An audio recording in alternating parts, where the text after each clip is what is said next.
하나님 아버지, 주님의 은혜로 또 예배를 또 드리게 하시고 말씀을 듣게 하시고 이제 또 욥기로 주님의 그 크신 뜻과 지혜를 우리가 알고자 이 자리에 왔사오니 우리 마음과 생각을 성령께서 깨우치셔서 크신 하나님, 지혜로우신 하나님, 공의와 통치를 완전하신 하나님, 그 하나님을 만나는 시간대도 도와주옵소서.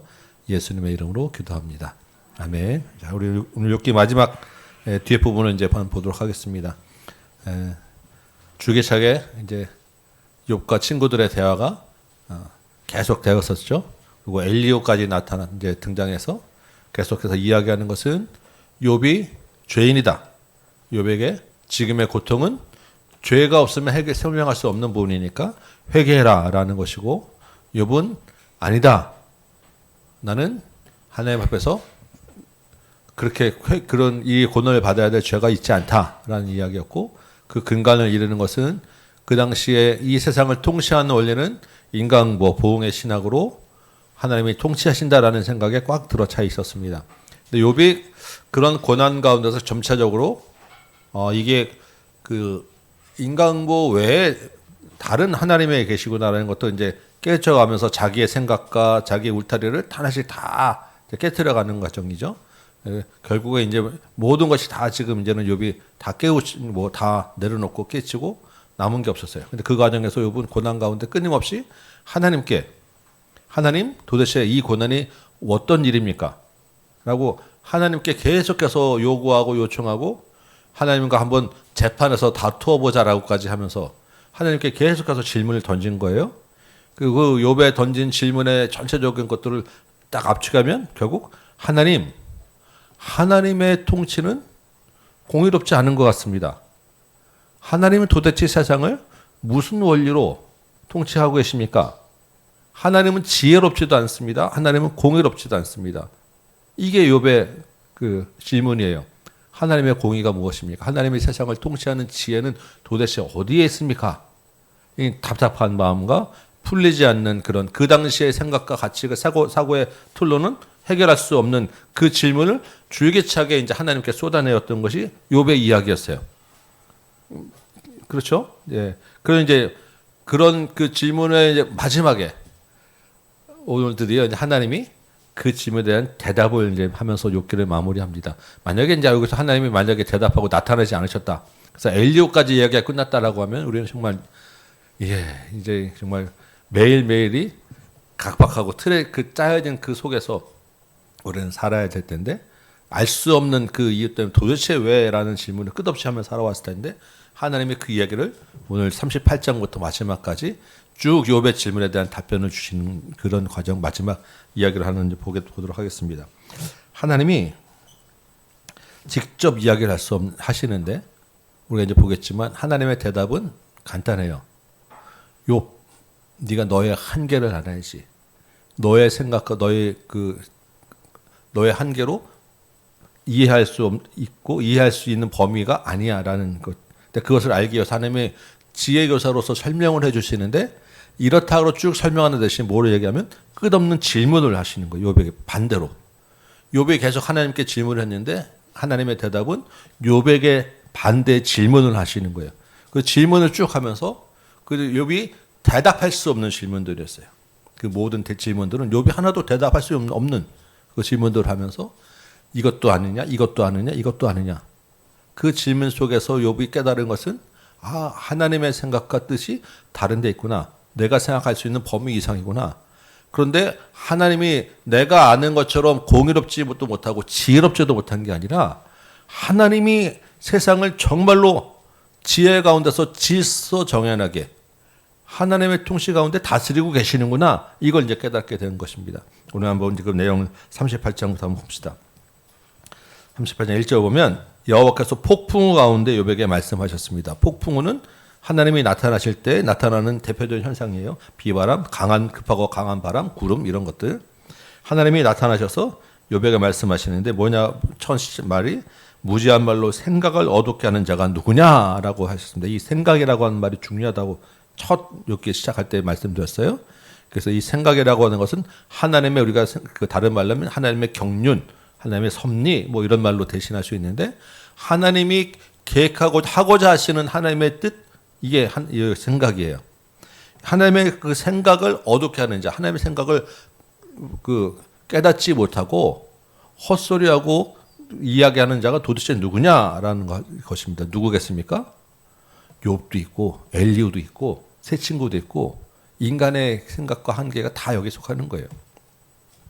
그러면서 욥에게 3절부터 너는 대장부처럼 허리를 묶고 내가 내게 묻는 것을 대답할지니라. 그리고 이제부터 본격적으로 이제 하나님이 질문을 쏟아내기 시작하시는데 하나님의 질문은 크게 좀 이렇게 정리를 해보면 38장에서부터 39장까지는 이 자연 세계에 대해서 하나님이 질문하세요. 우리가 보는 이 지구, 우리가 이렇게 생각할 수 있는 이 자연 세계, 하늘과 땅부터 살아 움직이는 모든 생물에 이르기까지 이 자연 세계에 대한 질문을 이야기하시고 40장에서부터는 이 자연 세계 밖에 있는 이 영의 세계에 대한 이야기를 합니다. 자연 세계 밖에 있는 이 영의 세계는 누가 다스리고 있냐면 악이 사단이 다스리고 있는 세계에 대해서 악의 세계에 대해서 이 영적 세계에 대해서 질문을 하시는 거예요.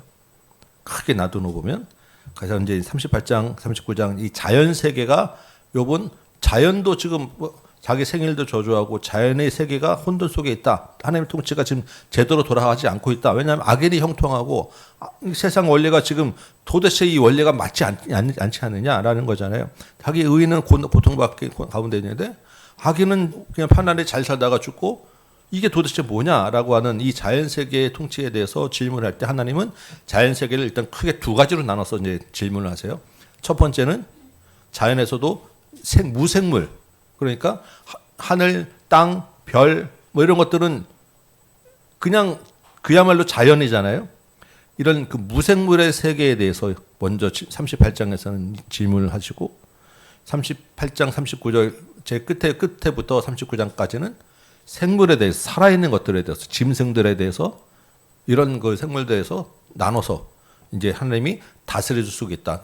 정말 이 혼돈에 있는 것이 아니라 잘 질서 있게 한 하나님이 내가 다스리고 있다라는 것을 질문으로 이제 바꿔주시는 거예요. 자, 38장 4절부터 보면 처음에 4절, 5절, 6절, 7절에는 뭐에 대해서 얘기합니까? 땅의 기초를 놓았을 때 땅에 대해서 질문하시죠. 땅. 이 땅이 이렇게 생긴 것, 땅을 딱 나눠서 구역을 정한 것, 이거 누가 아느냐? 누가 알겠습니까? 땅을 지으신 분이 아는 거죠. 땅을 이런 모양으로 이렇게 정하신 분이 아는 거죠. 여기까지는 이 땅이고 여기까지는 이 땅이고 이렇게 정하신 분, 만드신 분이 아는 거죠. 누가 알겠습니까? 하나님이. 언제? 천지를 창조하실 때. 그래서 욥기는 창세기하고 굉장히 많이 연관성이 있습니다. 그래서 우리도 이를 보면서 우리 가끔 또 나누는 이야기지만 하나님에 대해서 바로 알 때 어디서 시작해야 되냐면 창조에서 시작을 해요. 창세기에서. 하나님이란 존재, 하나님의 크신 하나님이다. 하나님에 대한 존재를 우리가 생각할 때 다른 데서가 아니라 창조에서부터 시작하는 거예요. 창조주 하나님. 그 창조주 하나님이 진짜로 우리가 믿어지고 진짜 하나님이 창조 하나님이 나의 하나님이다라고 우리가 믿어지고 고백하게 되면 이 세상에서 해결되지 못할 답을 찾지 못할 문제는 아무것도 없어요. 우리가 아무리 내가 이해되지 않는다 해도 그 가운데서 하나님이 창조 하나님이 이렇게 하셨다라고 하면 그 모든 문제보다 더 크신 하나님이 이렇게 정하시고 진행하시고 우리를 이렇게 가신다고 하면 그 하나님 앞에서 해결되지 않는 그런 답을 찾지 못할 일은 없다라는 것입니다. 그래서 욥의 그런 문제 가운데서도 하나님이 뭘부터 시작하냐면 창조를 시작하시는데 제일 먼저 이야기하는 게 땅의 근원. 네가 지금 서 있는 이 땅 어떻게 만들어졌는지 너는 아냐? 당연히 모르죠. 우리가 어떻게 알겠습니까? 그 가운데 있는 흙의 한 줌으로 시작돼서 흙으로 돌아갈 존재인데 하나님의 창조 앞에서는 우리는 한 줌 흙밖에 안 되는데 땅의 근원을 우리가 어떻게 알아요? 그 하나님이 지금 이 땅이 그러면 근데 전체적으로 지금 안정되게 지금 땅이 유지하고 있잖아요. 그럼 그 땅을 지금 이렇게 붙잡고 있는 분은 누구냐? 나다. 하나님이다. 라는 이야기를 합니다. 8절부터는 뭘 얘기합니까? 바다 이야기를 하죠. 바다. 여러분 바닷가 파도 치는 거 볼 때 무슨 생각합니까? 지난주에 이제 홍 목사님이 부산에 강의가 있어가지고 같이 갔다가 부산 간 김에 이제 태종대 앞바다를 한 번 갔는데 이 욕기를 보다가 바다 보니까 진짜 그 생각이 들어요. 바다가 물이 이렇게 들어오는데 아무리 파도 치고 물결이 들어와도 육지를 넘어가지 못해요. 그 파도 물결이 아무리 있어도 그 정해진 왔다가 다시 뒤로 가지 그 정해진 그 물길 이상을 넘어오는 바다는 없습니다. 물론 중간에 이제 태풍이 오고 한 번씩 넘치긴 하겠지만 그렇다고 육지 전체를 덮을 수 있는 그런 수준은 안 돼요. 바다가 그 넓은 바다, 그 넓은 그 많은 바닷물이 넘치지 않도록 유지하고 한계를 정하신 분이 누구냐? 하나님이다라는 거예요. 그러니까 진짜 바다가 새롭게 보이더라고요. 여러분 이번 주에 한번 바닷가 가서 한번 보시고 바다를 보면서 하나님을 정말 깨달으시기 바랍니다. 하나님이 이 천지 만물 자연 가운데 하나님을 알게 하는 것들을 심으셨어요. 그래서 자연스럽게 우리는 모든 인간은 다 자연을 보면서 하나님을 알게 되어 있습니다. 하나님을 발견하게 되어 있어요. 그것을 믿고 안 믿고의 차이지 하나님이 없다라고 부인할 수 없는 것이 자연의 이치입니다. 맞죠? 그 바다의 한계를 하나님이 정하셨어요. 12절, 13절은 밤과 아침, 새벽, 이 하루가 돌아가는 그 이치는 또 누가 정했느냐? 어김없이 아침이 오고 어김없이 밤이 되잖아요. 새벽에는 어김없이 이슬이 내리고 이러한 그 밤과 아침이 돌아가는 이 순환은 또 누가 정하고 이것을 누가 돌리느냐? 이 세계를 누가 돌리느냐?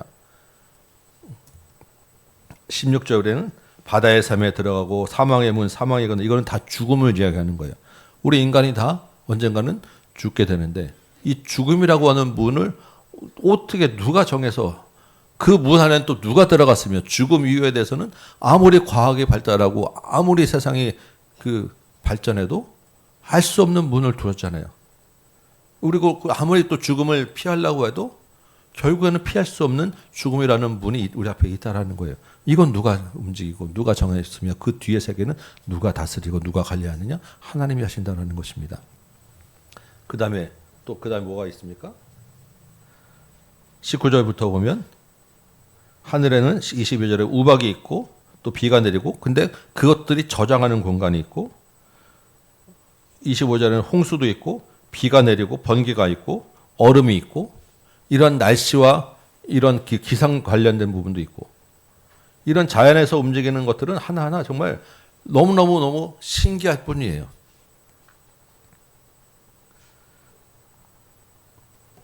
18절 보니까 내가 그 모든 것들을 다 알거든 말할지니라. 대답해봐라. 알 수 있겠냐? 욥이 한마디도 대답할 수 없습니다. 이것뿐만이겠습니까? 이 세상에 어떤 지혜도 한마디도 대답할 수 없어요. 왜냐하면 창조의 영역이기 때문에 창조주만 알 수 있고 창조주만 할 수 있는 부분이기 때문에 31절부터 보면 묘성과 삼성, 별자리들 얘기합니다. 여러분 바다의 모래가 땅에 그 모래가 많겠습니까? 하늘에 별이 많겠습니까? 셀 수 없죠 우리가. 그 누가 많은지 어떻게 알겠습니까? 어떤 근거에서 이야기하는지 모르겠지만 하늘의 별이 바다보다 몇 배가 더 많다 그래요. 그 숫자를 어떻게 계산할지 모르겠지만 그렇다고 합니다. 근데 그 하늘의 그 많은 별들을 다 자기 자리에 두고 별들이 우리가 보기에는 가만히 있지만 다 움직이잖아요. 근데 그것들이 부딪히지 않고 그 천체가 돌아가는 그 놀라운 것을 누가 운행하시고 누가 경영하느냐는 것입니다. 이거는 사람이 이야기할 수 있는 범위 이상이죠. 하나님이 하시고 그때에 맞춰서 보이는 별이 있고 별자리를 통해서 여러 가지 것들을 우리를 알게 하십니다. 34절에 그래서 내가 목소리를 구름에까지 높여 넘치는 물이 내게 덮게 하겠느냐 번개를 보내고 이렇게 쭉 이야기하는데 결국 이 모든 이 땅에서 나는 자연 세계에서 돌아가는 모든 일들은 다 하나님이 내가 다스리고 있다. 이것들이 절대 그냥 헛되이 돌아가는 것이 아니다라는 것을 이야기합니다. 그야말로 천지의 창조주 되심을 먼저 가르쳐 주시는 거예요. 이렇게 하나님이 지금 창조주 하나님에 대한 이야기를 지금 쭉 하실 때 욥에게 뒤통수 때려가면서 잘 들어. 잘 들어. 이렇게 화내고 혼내면서 지금 하시는 말씀이겠습니까? 이 욥기의 분위기, 이 하나님이 나타나시는 분위기가 지금 어떤 분위기냐라는 거예요. 하나님이 지금 욥에게 따뜻하게 자세하게 설명해 주고 있는 그야말로 선생님, 하나님의 놀라운 지혜를 설명해 주시는 선생님, 지혜 교사의 그 말씀이에요. 그래서 말은 욥에게 대장부처럼 너 잘 들어라고 할 때 막 몽둥이 들고 때리는 그런 그 존재처럼 보일 수 있지만 이 말투와 분위기는 전혀 그렇지 않아요. 하나님이, 왜냐하면 욥을 아끼시기 때문에. 욥이 지금 그 악한 죄인이어서 지금 그런 고난 가운데 있는 것이 아니기 때문에, 욥의 한계를 넘게 해주셔야 되기 때문에 지금 이 하나님이 이런 과정들을 가고 있잖아요. 욥의, 우리가 스데반의 선교에서도 제가 참 은혜 받았던 게, 예수님이 그 스데반이 죽고 순교할 때 가만 앉아 있지 못하고 서서 욥을 그 스데반을 바라보고 스데반을 맞아주시는 그 주님이라고 하면, 욥의 그 고난 가운데 있을 때 지금 그 욥의 고난이 욥의 잘못 때문이 아니라 그 배후에 있는 사단의 참수 때문에 일어나는 것들을 하나님이 아시잖아요. 그리고 하나님이 그 가운데 허락하셨지만 그럼에도 불구하고 욥의 고난을 아까워하시고 안타까워하시고 마음 아파하시고 지금 그것을 욥을 다시 새롭게 바꾸고자 하시는 하나님이시기 때문에 그 욥을 다루시는 그 손길은 한없이 따뜻하고 부드러운 손길이라는 거예요. 우리가 지금 이런 많은 세상에 살아갈 때 겪는 여러 가지 일들 가운데서 마찬가지로 하나님이 정신 차려야 되라고 함부로 막 던지고 굴리지 않는다는 것입니다. 우리도 정말 귀한 것들은 자리를 좀 바꾸고 왔다 갔다 하려고 그러면 정말로 조심하게 껴 떨어지지 않으려고 그렇게 하잖아요. 우리의 자녀들 안고 정말 애지중지하면서 우리 이렇게 자녀들을 대하시잖아요.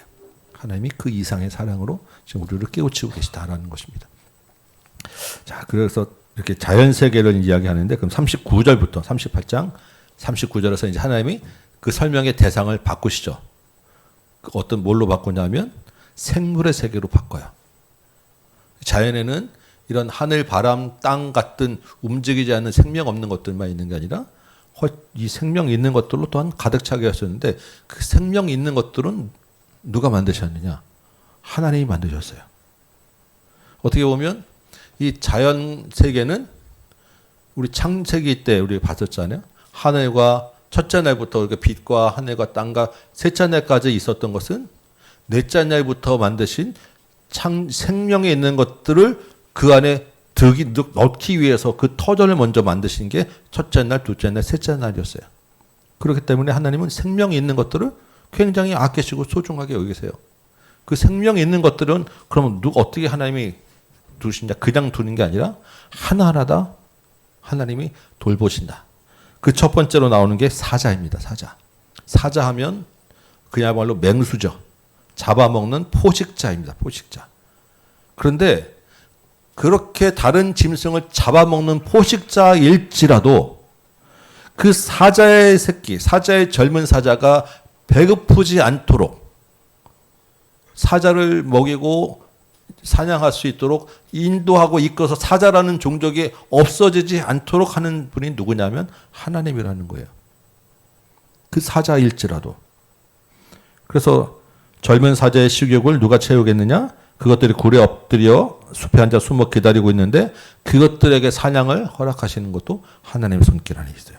41절. 까마귀 새끼를 보았느냐? 까마귀 새끼가 하나님을 향하여 부르짖으며 먹을 것이 없어서 허우적거릴 때 그 까마귀 새끼를 위하여 먹이를 마련하는 자가 누구냐? 하나님이라는 거예요. 저는 전에 이 41절 읽다가 6개 보다가 6개에서 어떤 때는 제일 감동이 됐어요. 하나님이 그 까마귀 새끼, 정말 그 까마귀 둥지 안에서 아무것도 할 수 없는 까마귀 새끼가 배가 고파가지고 허우적거리며 울부짖은 그 모습을 여러분 생각해 보시면 얼마나 가련합니까? 막 그냥 가슴이 저리는데 그 모습이 누구와 닮았다는 거예요? 우리 인생 가운데서 하나님을 향하여 부르짖는 욥의 인생과 똑같다라는 것이고, 우리가 어려운 가운데서 부르짖는 우리의 모습이라는 것입니다. 그런데 하나님이 그렇게 정말 우리가 지나갈 때 까마귀 새끼가 배가 고픈지 아닌지 사실 까마귀 새끼가 울고 있는지 별로 관심도 없잖아요. 근데 하나님은 그 어린 까마귀 새끼의 배고픔에 울부짖는 소리조차도 그냥 듣지 않으신다라는 거. 그 어린 생명, 그냥 잠깐 지나가는 까마귀 이 새끼의 그 울부짖음까지도 하나님이 듣는 하나님이시라면 하나님이 자기의 형상으로 지으신 우리의 생각과 우리의 마음과 우리의 울부짖음은 어떻겠냐는 거예요.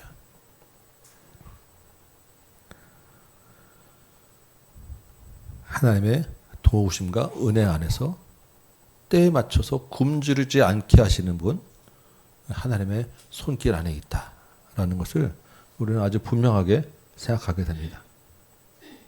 여러분 그런 경험들 해보지 않겠습니까? 우리가 인생 살면서 하나님이 때에 맞춰서 공급하시는. 39장 보면 산염소 이야기가 나오죠. 산염소가 새끼 치는 때를 내가 아느냐? 암사슴이 새끼 낳는 것을 내가 보느냐? 어떻게 보면 산염소와 암사슴 이런 것들은 뭐냐면 사자가 포식자면 사자의 먹잇감들이에요.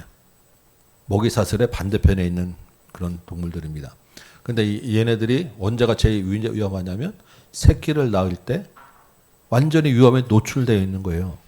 그 어린 새끼들은 더더군다나 위험에 사자가 젊은 사자가 지금 딱 움켜쥐고 지금 보고 있을 때 새끼를 낳는 그 장면 그리고 그 방금 태어난 새끼들은 정말로 이 사자 먹잇감에 그런 위험에 노출되어 있는 근데 그 태어나는 새끼들은 위험한지 아닌지 그냥 모르고 태어나잖아요.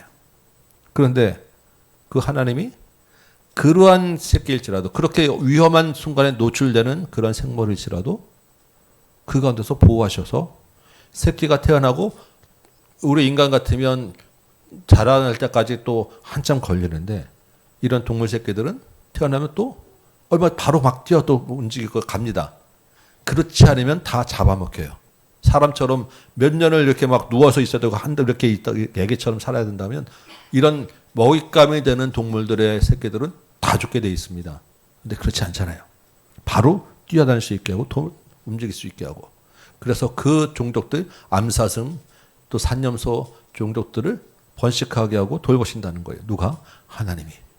그 포식자는 포식자대로 먹잇감은 먹잇감대로 까마귀는 까마귀대로 그 때에 맞게 하나님이 돌보세요. 여러분 야생 들나귀 일단 들나귀하고 들소가 나오죠. 5절에는 들나귀가 나오고 9절에는 들소가 나옵니다. 얘네들은 뭐냐면 그래도 우리가 다른 짐승들은 사람들이 돌보는데 얘네들은 사람이 돌보지 않아요. 그냥 들에서 알아서 자라나고 알아서 살아가는 애들입니다. 근데 누가 돌보냐? 하나님이 걔들도 돌보시는 거예요. 사람이 챙겨서 먹을 거 주지 않고 사람이 돌보고 가두지 않아도 자기들이 알아서 살아가는 것처럼 보이는데 사실은 그 들나귀 들소 사람에 관계없이 사는 야생동물도 하나님의 질서 안에서 하나님이 일정 그 프로그램으로 돌려서 키우고 살아가게 하신다라는 거예요. 왜냐하면 먹이사슬 전체 이 천연계에서 하나라도 빠지면 생태계가 무너지는 거예요. 있어야 될 곳에 있고 필요하기 때문에 하나님이 지으신 거기 때문에 거기에 맞춰서 인간 돌봄 없이도 번성케 하시는 그런 손길이 있다. 13절에 보면 타조가 나오죠. 타조는 참 이 설명이 재밌습니다. 타조는 뭐냐면 17절 보면 하나님이 타조에게는 지혜를 베풀지 않았어요. 총명하지가 않아요. 제가 타조의 IQ가 얼마인지 모르겠지만 형편없이 낮다는 거예요. 그래서 얘네들은 자기가 알을 낳는데 그 생물의 물론 어미의 마음이 있긴 하겠죠. 그렇지만 지혜가 부족하기 때문에 그 알을 함부로 굴려서 아무데나 알을 놓고 그 알을 막 지가 밟기도 하고 다른 동물들이나 다른 생물들이 밟고 가는 것에 관계없이 그냥 길 한가운데다 그냥 알을 놓고 가버리고 이런다는 거예요. 그냥 알을 막 방치할 정도로 그렇게 지혜가 없어요. 여러분 닭도 다 이렇게 품고 하잖아요. 근데 얘네 타조는 그렇지 않다라는 것입니다. 그러면 타조알은 그냥 막 깨지고 하기 때문에 타조는 종족을 유지할 수 없는데 그렇게 함부로 알을 굴리는 타조임에도 불구하고 타조가 지금도 나름대로 다 그 숫자를 유지하고 살고 있다라는 거예요. 누가 그럼 그 타조알을 지키고 타조 새끼를 누가 관리하냐고요. 하나님이 지혜 없는 미물도 관리하신다라는 것입니다. 놀랍지 않습니까? 여러분, 지혜의 자연을 보면서 이런 생각들은 우리가 동물의 세계 열심히 봐도 사실은 못하는데 그 안에 있는 질서들을 하나씩 보면 하나님 외에는 설명할 수 없는 일이 너무나 많다라는 거예요. 19절부터 25절은 말에 대한 이야기가 나오죠. 말은 인간에게 참 고마운 동물이죠. 우리 주로 뭘 합니까? 전쟁에서 사용해요. 전쟁에서. 말을 끌고 다니면서 전쟁에. 그러니까 말은 전쟁에 끌려 나가서 인간을 대신해서 전쟁 속에서 저로 많이 사용되는데 그러한 말을 그러면 전쟁터에서는 말이 수없이 죽어나가잖아요. 그런데 그러한 전쟁 상황에서도 말을 번성케 하신다. 그 말의 그 종족을 나름대로 또 유지케 하신다. 누가 하느냐? 하나님이 하신다. 그 다음에 나오는 게 매와 독수리 마찬가지입니다. 예, 사자와 마찬가지로 먹을 것이 있게 하시고 떠오르게 하시고 날아다니게 하시고 이 독수리 날개가 한번 설명드렸죠. 독수리는 굉장히 특이해서 직상승, 직하강을 할 수 있는 그러한 거의 유일한 그 새가 독수리예요. 그래서 독수리는 순식간에 직항해서 먹을 것을 먹고 잡고 바로 직상승 할 수 있기 때문에 이 날아다니는 새 중에 가장 독수리가 위에 있을 수 있어요. 근데 그 직하강 상승하는 것을 독수리가 자기 날개 힘으로 하는 게 아니라 그게 맞는 그 상승 하강 기류가 어떤지를 알고 그 기류를 타고 한다고.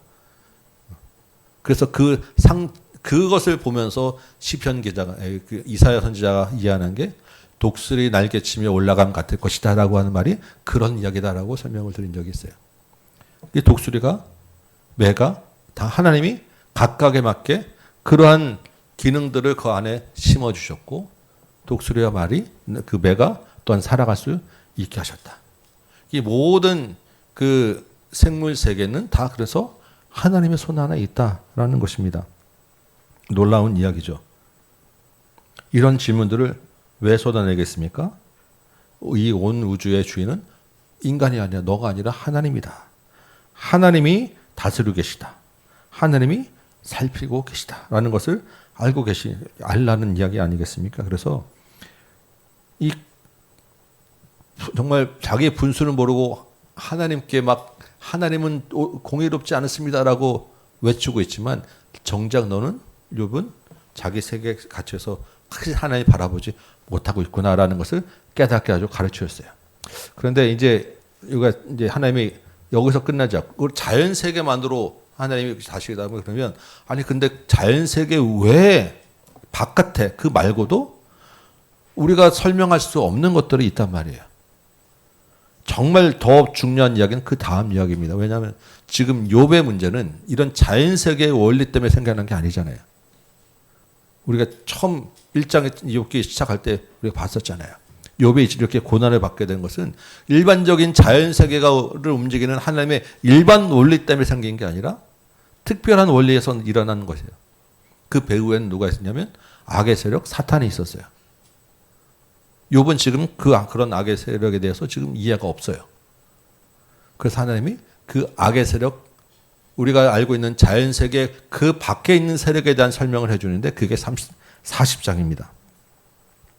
이 자연 세계 밖에 있는 악의 세력의 것을 설명하면서 하나님이 두 가지를 얘기해 주세요. 뭐냐면 베헤못이라고 하는 것하고 리워 야단이라고 하는 거예요. 40장 15절 볼까요? 그러면 베헤못이라고 하는 말이 나옵니다. 베헤못. 이게 지금 우리가 보는 성경은 베헤못 이렇게 나왔는데 예전 성경에는 이거 뭐라고 얘기하냐면 혹시 여러분 기억하십니까? 이거 뭐라고 했는지? 이걸 하마라고 했어요. 하마. 실제로 지난번에 어느 방송 보니까 하마가 엄청나게 힘이 세고 진짜 무식해가지고 진짜 포악하고 그래서 사자 이런 부터도 하마가 힘이 제일 세다고 그래요. 정말. 예. 근데 이게 그 하마가 아니라 이게 그 베헤못이라고 하는 말은 짐승이라는 뜻이 짐승들 복수형으로 짐승들이라고 하는 말입니다. 그래서 이제는 옛날에는 그냥 이게 이제 하마인 줄 알았는데 하마가 아니라 이제 베헤못이라고 해서 베헤못이라고 하는 이 원어 자체로 성경도 지금 쓰고 있어요. 이 베헤못이 뭐냐 하면 19절에 보니까 이 세상 중에 으뜸이에요. 으뜸. 힘이 제일 세. 그런데 여러분 이 짐승들이라고 하는 말은 성경에서 언제 다른 곳에 쓰이냐면 우리 다니엘서를 여러분 기억하십니까? 다니엘에 본 환상들이 있었죠. 짐승들이 나와요. 네 짐승들. 처음에 그 금신상 머리도 금, 뭐 은 이렇게 이 동상들에 대비되는 다른 그 7장에서는 그것들을 독수리 같고 곰 같고 이런 짐승들로 나와요. 그럼 짐승들이 머리에 뿔이 있고 그 짐승들이 성도들을 괴롭게 하고 세상을 얻는 짐승들이 서로 자기끼리 주고받고 하면서 갑니다. 이 짐승들이 그다음 뭐로 우리가 해석했었죠? 세상을 다스리시는 왕의 권세자, 권력자들이에요. 그 이 세상 권력은 하나님과 대항하는 권력이에요. 이 땅의 권력. 이 권력을 누가 다스리느냐? 누가 그 권위를 누가 줬느냐? 하나님 손에 있다라는 거예요. 하나님이 그래서 그 권력들을 패하게도 하시고 망하게도 하시고 다른 나라를 세우기도 하시고 이 왕을 심판하고 이 나라를 들어서 이 나라를 없애기도 하시고 그게 지금 우리 제국의 역사였잖아요. 바벨론을 망하게 하시고 알렉산더를 세우고 알렉산더도 오래가지 못하고 갈라졌다가 다른 나라가 세워지고 여기까지 제국의 그 역사들을 나타날 때 표현된 게 짐승이었어요. 그 짐승은 하나님이 주셨다. 하나님의 손안에 권위 안에 있다라는 이야기를 합니다. 그 다음에 41장 보면 리워야단이라고 하는 말이 나와요. 이 리워야단은 여기 말고도 또 다른 선지자나 다른 성경에서도 조금 이렇게 곳곳에 나오는데 이 리워야단을 또 예전 성경에는 뭐라고 얘기했냐면 여러분 혹시 기억하십니까? 악어라고 얘기했어요. 악어. 그만큼 악어도 이빨도 세고 굉장히 그 막 사악한 그런 이야기 하죠. 근데 악어가 아니고 그냥 리워야단이라고. 그래서 이 리워야단을 다른 표현으로 하면 뱀이라고 해요. 옛뱀 또는 용 이렇게 이야기합니다. 용. 성경에서 다른 말로 번역할 때 이것들은 뭐겠어요? 다 바다에서 나오는 건 바다는 혼돈의 세력을 이야기해요. 성경에서 상징은 바다는 어둠의 세력, 악의 세력, 혼돈의 세력을 감고 있는 것이 바다예요. 그 바다에서 나왔어요. 바다에서 나오는 권세 잡은 자가 용이에요. 요한계시록에 나옵니다. 여러분 기억나십니까? 바다에서 옛뱀이 나오고 용이 나와서 그 바다에서 나온 그 권세자들이 세상을 다 없애고 3분의 1씩 죽여나가고 피를 흘리게 하고 땅의 권세를 잡아요. 악한 세력의 대표로 우두머리인 사탄을 이야기할 때 리워야단이라고 옛뱀이라고 하고 용이라고 하고 이런 표현으로 씁니다. 근데 그 리워야단을 누가 다스리고 누가 통치하느냐? 하나님이. 그 어떤 세력, 어떤 힘도 건드릴 수 없는데 그 리워야단을 건드리고 움직이는 것은 하나님이다라는 거예요.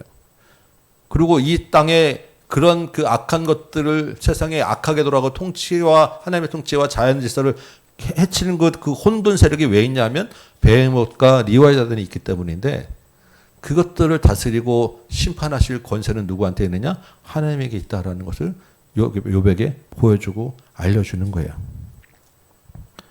그러면서 8절에 41장 8절 내 손을 그것에 얹어보라. 다시는 싸울 생각을 못하리라. 참으로 잡으려는 그의 희망은 헛된 것이니라. 그것의 모습을 보기만 해도 그는 기가 꺾이리라. 아무것도 그것을 격도시키고 담대하지 못하거든 누가 내게 감히 대항할 수 있겠느냐. 누가 먼저 내게 주고 나로 하여금 갚게 하겠느냐. 온천에 있는 것이 다 내 것이니라 라고 하는 이 말씀에 이것을 좀 더 의역으로 하면 그 악한 사력을 내가 이겼다 라고 하는 하나님의 그런 그 메시지가 이 안에 담겨 있어요. 이게 우리말 번역으로는 이렇지만 이거 조금 더 이게 실제로 이게 잘 이렇게 번역 좀 표현을 다시 하면 그 악한 리워야단을 내가 이겼다, 내가 다스렸다 하는 그런 뜻입니다. 지금 욥이 지금 여러 가지 고난 가운데서 풀리지 않는 그런 질문들을 하니까 쏟아냈다가 지금 자연도 생물 세계도 무생물 세계도 하나님이 정말로 하나님의 질서 안에서 다스리고 계시고 그게 단 줄 알았는데 뒤에 악한 세력이 있었구나. 오, 그렇구나. 근데 그 악한 세력도 지금 너의 고난이 왜 있었느냐, 그런 악한 세력 때문에 있었는데 그 악한 세력에 있는 배우도 내가 다 물리치고 심판하고 이겼다라고 지금 하나님이 마무리를 선포해 주셨어요. 그럼 욥은 어떻게 돼요? 할렐루야! 이제 욥의 그 모든 고난과 답답함이 여기서 다 해결된 거예요. 그동안 깨닫지 못하고 자기 울타리 안에 갇혀 있다가 울타리를 다 내려놓고 하나님의 창조자 하나님, 크신 하나님을 만나고 그 하나님의 통치와 섭리를 깨닫고 나니까 욥이 이제 더 이상 할 말이 없어졌어요. 그리고 그 고난과 답답함이 다 풀려서, 그래서 나온 욥의 대답이, 고백이 뭐냐면 42장이에요. 우리 마무리. 처음 시작할 때 이 부분을 먼저 설명을 드렸었단 말이에요. 그죠? 근데 이런 그 설명이 어떻게 나오느냐? 이런 깊은 고난과 질문 속에서 하나님을 깨닫고, 창조주 하나님을 자기 하나님을 받아들이고 하나님의 통치 원리를 깨닫고 나니까, 그리고 하나님이 세상을 이겼다라는 그 소식을, 그 말씀을 들으니까 이제 욥이 이렇게 바뀝니다. 여러분, 이게 누구의 인생과 같겠습니까? 우리가 예수 그리스도를 믿고 예수 그리스도가 세상을 이겼다라고 하는 그 복음을 들으니까 우리의 인생이 달라지고 세상이 바뀌게 보게 된 거예요. 그 하나님이 그 세상의 그 악한 느와야단과 베헤못을 뭘로 이기셨냐고요? 예수 그리스도의 십자가로 이기셨어요. 근데 욥에게는 아직 그 예수 그리스도까지가 보여지지 않지만 하나님이 이기셨다라는 것은 분명하게 나타내 주셨고, 그 욥은 지금 이 성경에서도 굉장히 고대 앞에 있는 그 사람이잖아요. 이게 거의 아브라함 시대에 속하는 그런 시대에 하나님의 궁극적인 승리의 그림자를 하나 보여주셨는데, 이것이 점차로 와서 우리에게는 이런 하나님의 통치와 하나님의 승리가 예수 그리스도라는 것을 분명한 것을 우리에게 딱 주셔가지고, 우리는 욥처럼 이렇게 이런 많은 정말 답답한, 우리도 물론 답답한 생활을 하고 있지만 그러한 그 풀릴 수 없는 그런 질문이 아니라 분명한 상황 속에서 예수 그리스도를 바라보도록 우리에게 주셨다라는 이야기입니다. 욥기는 이런 고난 가운데서 우리를 어디로 인도한다고요? 예수 그리스도께로 인도하는 식이에요. 하나님이 예수 그리스도를 통해서 궁극적인 승리를 우리에게 주셨구나. 그 가운데서 우리가 지금 잠깐 느와야단이, 베헤못 짐승이 자기의 힘을 나타내고는 있지만 그것이 바다의 한계를 넘어올 수 없는 것처럼 우리를 넘어올 수 없는 거구나. 결국 우리에게는 하나님의 생각을, 그 하나님 크신 그 섭리는 우리를 이기게 하시는 거다라는 것을 분명히 주십니다. 그래서 우리는 이 42장 1절에서 2절에서 이렇게 이해하는 거예요. 욥이 주께서는 못하실 일이 없사오며 무슨 계획이 될지 못 이랬을 것이 없는지 아오니. 크신 하나님, 정말 천지 하나님, 전능하신 하나님이 나의 하나님이실 내가 믿사오니. 전능하사 천지를 만드신 하나님 아버지를 내가 믿사오며. 이 신앙 고백이 이렇게 욥처럼 처절한 상황까지 가지 않더라도 우리 예수 그리스도를 믿으며 깨달아지게 되었다라는 것입니다. 3절에 보니까 무지한 말로 이치를 가린 자가 누구니까? 나였습니다. 이 이치라고 하는 말이 아까 38장 2절의 생각과 같은 단어라고 했어요. 욥이 그 전까지는 하나님의 이 이치를 깨닫지 못하다가, 하나님의 통치를 전혀 생각지 못하다가 창조주 하나님, 전능하신 하나님, 나의 하나님 만나고 나니까 세상에서 일어나는 모든 일이 다 하나님의 손 안에 있고 하나님의 은혜 안에 있습니다라는 것을 깨닫고 고백하게 되었다라는 거예요. 우리가 날마다 하나님의 은혜입니다라고 고백하는 것과 똑같은 고백을 지금 하고 있는 것입니다. 그래서 나는 깨닫지도 못한 일을 말하였고 스스로 알 수도 없고 헤아리기도 어려운 일을 말하였습니다. 내가 참으로 무지한 자였습니다. 오늘 사도행전에 나오는 내가 누구이기에 라고 하는 고백이 욥기에서부터 벌써 이미 나오고 있다는 것입니다. 그래서 이 내가 누구이를 깨닫기 전에는 욥도 하나님을 막는 자였어요. 욥도 자기 생각대로 주장하면서 도대체 하나님 어디 계시냐라고 하나님 막는 자였는데, 내가 누구이게를 깨닫고 나니까 나는 한없이 낮은 존재이고 하나님은 한없이 크신 존재라는 것을 알게 되고 하나님의 은혜다라는 것을 깨닫게 되었다라는 거예요. 우리는 이것을 십자가를 통해서 예수 그리스도를 믿는 순간에 그것이 생각이 바뀌어졌다라는 것입니다. 그러니까 예수 그리스도를 믿는다는 건 뭐냐면 욥처럼 내가 가지고 있는 모든 것을 다 깨뜨렸다라는 의미예요. 욥이 지금 자기 재산과 생각과 자녀와 자기 몸까지 그리고 생각까지 완전히 다 손발 다 잘렸잖아요. 그리고 나서 깨달은 것이 하나님이 나의 정말 전능하신 하나님이다라는 것이었는데 우리는 그것이 예수 그리스도를 믿으면서 그 모든 울타리를 다 걷어가신 분이 걷어가게 되었다라는 거예요. 그러니까 우리 예수를 믿는다는 것은 늘 이 고백이 있어요. 나는 누구이기에, 나는 정말로 낮은 자이기에, 이게 진짜 우리 고백으로 나와야 되는 거예요. 아직도 하나님 내가 좀 큰 그릇으로 나는 좀 써주세요라고 우리가 생각하고 고백 그렇게 우리 아들은 제발 좀 하나님 큰 그릇으로 써주세요. 이 열심 때문에 우리 항상 문제가 생긴다니까요. 여러분 뭔가 하겠다는 걸 막는 게 아니라 내가 뭔가 하겠다라는 그 열심은 조금 빼야 된다는 그 우리가 마지막 버려야 될 그런 울타리입니다. 하나님께 우리는 낮은 존재입니다. 나는 하나님 뜻을 헤아릴 수도 없는 존재입니다. 그래서 내가 말하겠으니 주는 들으시고 내가 죽게 못하니 주여 내게 하옵소서 하면서 5절 이야기가 내가 죽게 대하여 귀로 듣기만 하였사오니 이제는 눈으로 주를 배웁니다. 귀로 듣기만 하였사오니는 내가 이제 그 전까지는 그 당시에 있던 이 보응의 신앙, 인간부 사상으로만 내가 하나님을 알고 있고 지식으로만 하나님을 알고 내가 가지고 있는 이 사고의 틀 안에서만 하나님을 이해했었는데 이제는 크신 하나님을 자연을 보면서도 알게 되고 생물을 보면서도 알게 되고 그냥 그 보이지 않는 그 뒤에 있는 영의 세계까지 움직이신 하나님을 직접 내 눈으로 보게 되었다. 영의 눈이 열리게 되었습니다. 라고 이제 고백을 합니다. 그러니까 이제 욥은 이제 더 이상 하나님께 할 말도 없어요. 그리고 그동안에 원통한 거 이제 해결 다 됐어요. 그러니까 이 하나님의 그 뜻을 알게 되니까 욥이 어떻게 돼요? 마음의 위로를 받았어요. 욥기 처음 시작할 때 세 친구가 욥을 뭐하러 왔었다고요? 위로하러 왔어요. 위로. 근데 위로하러 와서 쏟아낸 모든 말들은 위로가 아니라 비난이었잖아요. 그 사람의 위로로 위로를 받지 못했던 욥이 이제 하나님의 뜻을 알고 나서 하나님의 그 위로를 받게 되었습니다. 그 위로를 받았다는 말이 6절에 있는 내가 스스로 거두어드리고 티끌과 재 가운데서 회개하나이다. 라고 하는 이 회개라고 하는 말이 위로라고 하는 말이라고 말씀드렸어요. 그래서 이전에는 하나님을 만나기 전에는 고통의 티끌과 재 가운데 욥이 있었어요. 티끌과 재 가운데서 이 먼지를 뒤집어 쓰면서 옷을 찢고 팍팍 끓고 있었잖아요.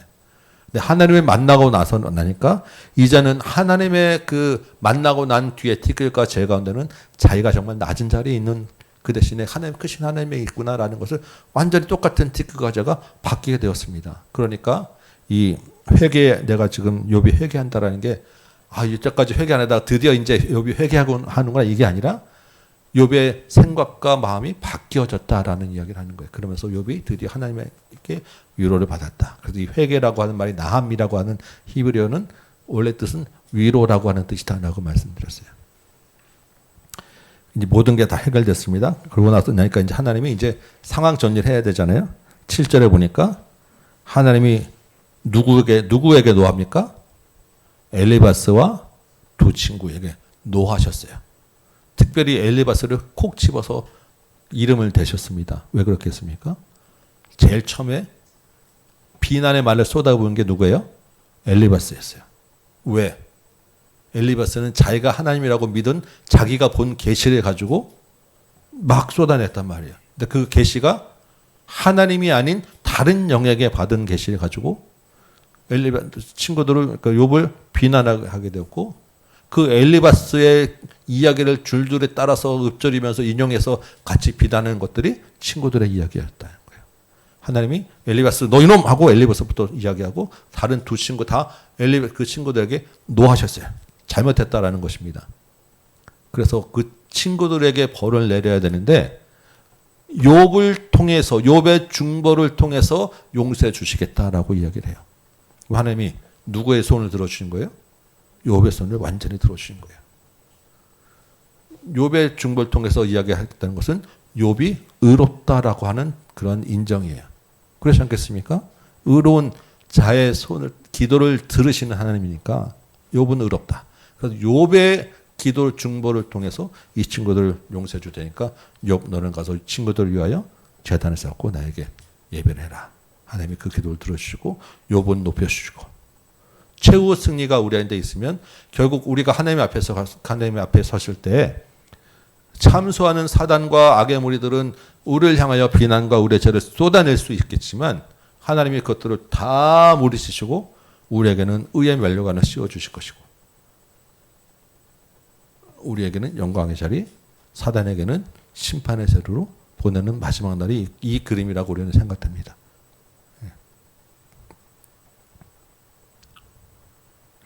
구절 끝에 그래서 하나님께서 욥을 기쁘게 받으셨어요. 하나님이 욥을 기쁘게 받으셨는데 그 기쁘게 받으셨다라고 하는 그 의미 가운데는 이 땅의 것들도 포함되었더라. 그리고 하나님이 기쁘게 받으신 것에 표시로 주신 것이 이 땅의 부영과 번성함이었더라. 그 욥이 지금 그 뒤에 어떻게 됩니까? 이전 것보다 2배로 다 받았어요. 그죠? 10절에 보니까 욥이 그의 친구들을 위하여 기도할 때 여호와께서 욥의 곤경을 돌이키시고 여호와께서 욥에게 이전 모든 소보다 갑절이나 주신지라. 이 갑절 2배라고 하는 말은 의미가 있는 말이에요. 2배는 누구에게 원래 구약에는 2배는 누가 2배를 받게 되어 있냐면 장자가 2배를 받게 되어 있어요. 맏아들이. 그러면 이 장자 맏아들이라고 하는 의미 안에 누가 포함되어 있냐면 예수 그리스도가 우리 모든 만물이 되어서 첫자가 되셔서 이 땅을 우리를 다스리게 되시다라고 이야기하잖아요. 그러니까 하나님이 욥의 이 땅의 것들을 부유하게 하셨는데 그 가운데 그 하나님의 부유하심의 그 상징의 표시가 뭐냐면 예수 그리스도라는 거예요. 우리는 예수 그리스도 안에서 하나님의 복을 2배로 받은 하나님의 장자의 권리를 받은 복을 받은 자들입니다. 이 땅의 것들 우리에게 허락되시는 것이 하나님이 우리에게 주신 축복입니다. 그래서 욥의 말년에 12절 이하 보면 뭐 양이 14,000이고 낙타가 얼마고 자식들도 주시고 그래서 140년을 살다 하면서 아들 손자 4대를 보다가 나이가 늙어서 하나님께로 돌아갔더라. 욥의 마지막 결론입니다. 하나님은 오르신 줄 믿습니다. 하나님의 오르심이 있기 때문에 우리가 하나님의 손 안에서 우리도 기대할 것이 있음을 기억하시기 바랍니다. 그러면 그 하나님의 오르심 안에 우리의 처한 상황과 환경도 역시 하나님의 질서 안에서 오르신 대로 우리를 빚어 가시는 줄 믿습니다. 그렇기 때문에 우리는 하나님께 답답함을 쏟아낼 수 있지만 그 가운데서 하나님이 나를 향하신 뜻을 발견해 갈 수 있는 거예요.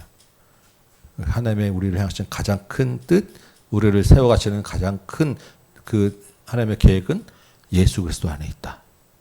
6길 통해서 예수 그리스도를 바라보시고 발견하시고 끝까지 우리의 믿음의 길을 가는 여러분 되시기 바랍니다.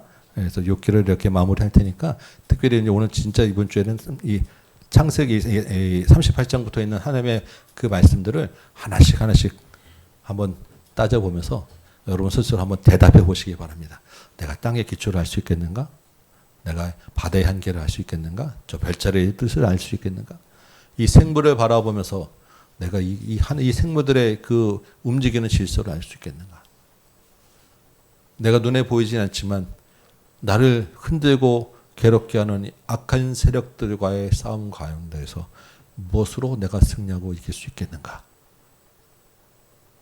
이 가운데서 하나님을 새롭게 만나는 이번 한 주 되시기 바랍니다. 아멘. 예, 6개를 이제 마무리하고 다음 주에는 이제 지금 시편하고 이제 아가서 남았죠. 간단하게 한 번씩 또 이제 짚어보고 성경 강좌를 또 이어가도록 하겠습니다. 자, 잠깐 기도합니다. 아버지 하나님, 크신 하나님, 창조주 하나님이 나의 하나님인 줄 믿사오니 그 하나님이 자신을 우리에게 이렇게 자세하게 또한 설명하고 계시고 알게 하셨사오니 그 하나님을 온전히 신뢰하며 살게 하여 주옵시고 그 하나님이 우리에게 줄러 재어진 아름다운 구역 안에서 하나님 안에서 만족함을 누리게 하여 주옵시고 사단의 권세와 악한 그런 공격 가운데서도 이기게 하시는 하나님일 줄 믿사오니 끝까지 믿음의 길 넘어지지 않냐고 포기하지 않냐고 달려갈 수 있는 우리 모든 성도들 되도록 도와주옵소서. 예수님의 이름으로 기도합나이다. 아멘.